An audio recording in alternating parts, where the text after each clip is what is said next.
Professionaalsel hingehoiul on Eesti kontekstis umbes veerandsajandi pikkune ajalugu. Ja haiglates, vanglates, ka sõjaväes, politseis on kaplanid, kes töötavad hingehoidlikel alustel.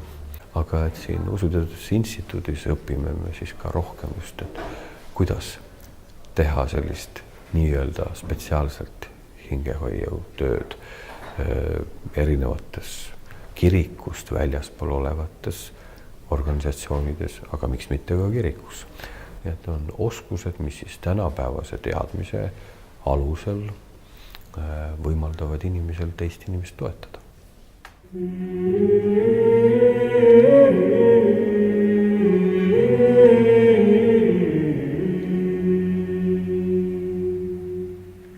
Me elame ju katkises maailmas, kus me ise oleme katki ja kaasinimesed meie ümber on erineval kombel katki.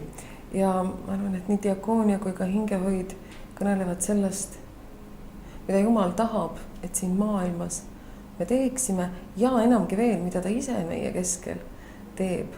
Ja püüame jõuda ka järeldusele, mis on meie osa siin maailmas, mismoodi meie saame siin selles katkises maailmas hingi hoida, ravida, tervendada.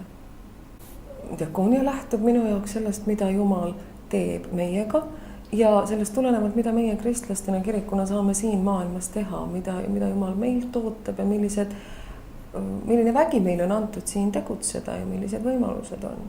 Vaadata seda maailma ühelt poolt, leida need hädalised üles, need abivajajad või nurka surutud ja siis vaadata neid võimalusi, mis Jumal meil on andnud, et me saaksime aidata, toetada, tõsta üles neid, kes on maha surutud.